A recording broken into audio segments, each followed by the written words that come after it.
This is 1680 The Crow, and you're listening to our feature presentation. Food waste is a huge problem in today's society. Many people will rely on food that would be trashed by grocery stores and restaurants. As we head into the holiday season, with the days getting colder and the prices getting higher, more and more people are relying on this potentially wasted food. Made in CA says that around 47% of food that's made in Canada gets thrown away each year.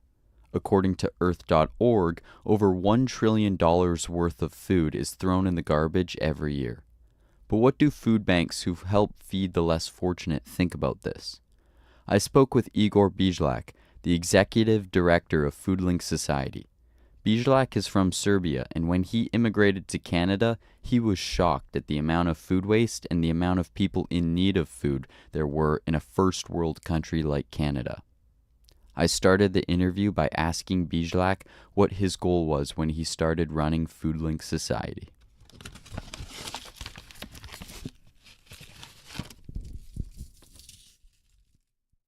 Well, we want to prevent food waste. That's our main goal. And consequences of preventing food waste is helping less fortunate people with fresh nutrition food and helping them in economical way because they're saving the money so they can use that money to make their life better. Also, the consequences of throwing the food to landfill, it's producing methane and destroying our environment. So, health of the people because of nutrition part, economic part because of saving the money, and ultimately saving our environment. And why do you believe food waste is at such a high right now?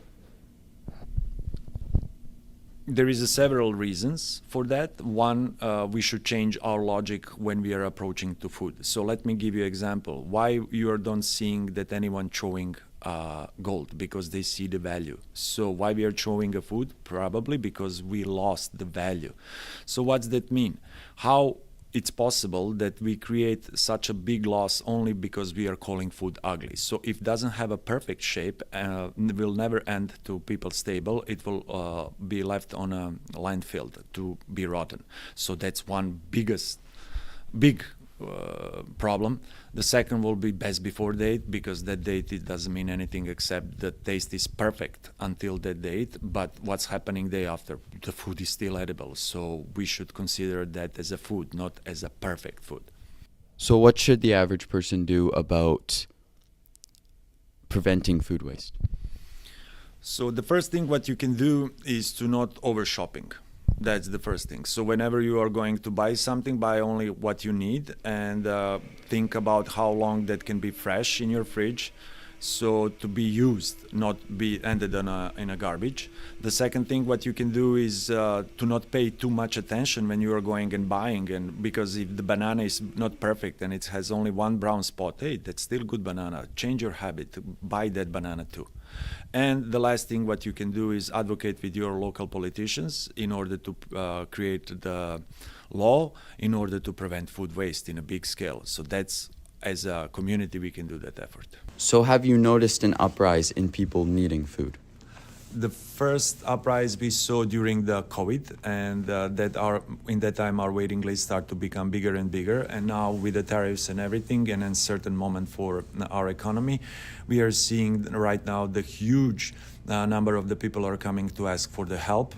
Probably it's not only the food, probably it's also rents and every other cost, which is reducing actually money for your budget, food budget.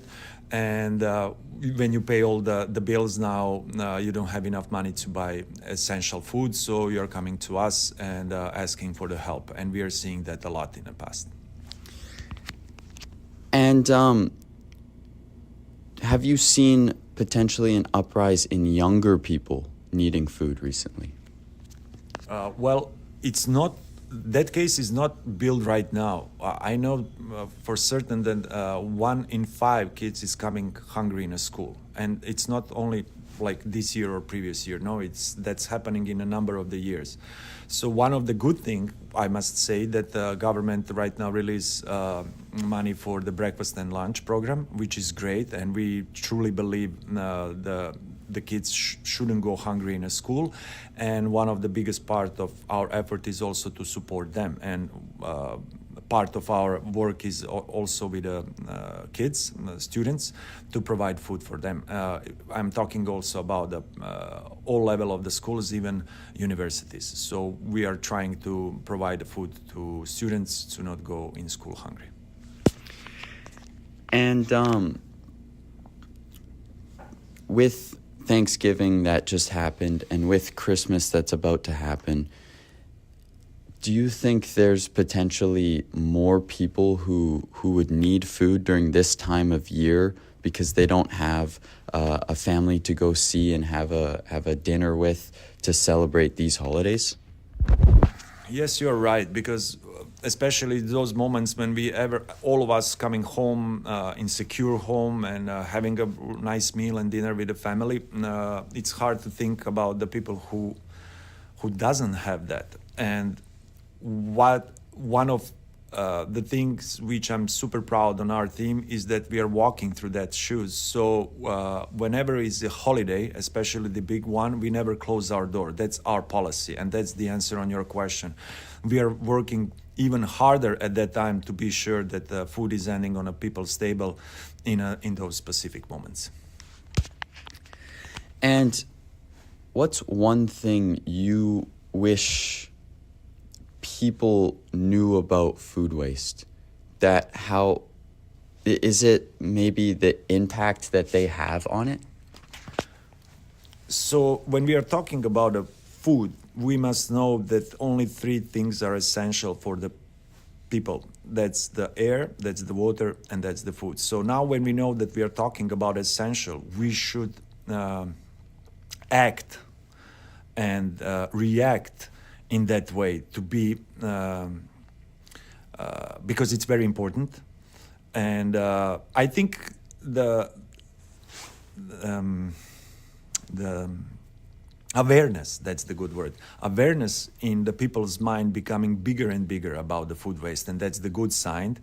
And that's the reason why I truly believe that in the future we will bring value to food the same as we are valuing the gold. And how big of an impact do you think grocery stores have on food waste? Well, that's the tricky questions, because it's never only one side. So stores are usually following behavior of consumers. So if you're asking me about the stores, I must add in that group also consumers. So if we want to change behavior, first we should change behavior of consumers, and after that stores will change behavior too. What I'm seeing as a good thing, that many stores start to offer discounts like a 50%, or they're calling a flash food, so even bigger discounts. So they are trying to prolong life of the food in order to be sold even under price, so which is great. And I believe that's one of the answers. And I think the stores are going in a good direction. Also, 10 years ago when we started, it was forbidden to pick up the food, and really we were hiding somehow to work on this project. But right now the stores are going and switching from everything should be thrown to zero food waste, and they start to donating all the surplus. So stores are doing their job, but as probably they and consumers and we think that it can be, it should be worked more, and it can be done more about the food waste. Can you tell me a little bit about how FoodLink gets the food to provide to those in need? We have two big streams. One is coming from Food Mesh, and one is coming from the Second Harvest. So there's wonderful organization who are arranging with the stores pickup. So we as a charity, we are going every day, 7 days per week, 365 days, going to stores and pick up. They all close to best before or with some imperfection from all departments. So we are getting fresh vegetables, fruits, meat, dairy products, and deli products, and all of that. We are coming, pick it up with a truck. We are entering all the data in our app, so we can track the amount of the food and what we prevent. And after that, we are going in one of our distribution places. We have around 26 distribution places in 11 cities. And because we are working every day, our food is pretty much fresh, I will say, and has a little bit more shelf life, so people can use it in the next 7 days. And that's one of the streams. Second can be the call from any retailer or any warehouses, and they said some products cannot be sold anymore because it doesn't have enough shelf life. So our role is to come and to pick up from the warehouse and to distribute it to people. And also the third stream is farms. We are receiving the call from the farms, and again we are coming there, and probably that will be some ugly shaped food, which we don't care, and we gladly pick it up. Whatever is not anymore human edible, we are separating and providing for free to farmers. And whatever is not anymore for the animal feed, now we are composting. I'm Caleb Templeton, and this has been For the Record for BCIT's The Crow.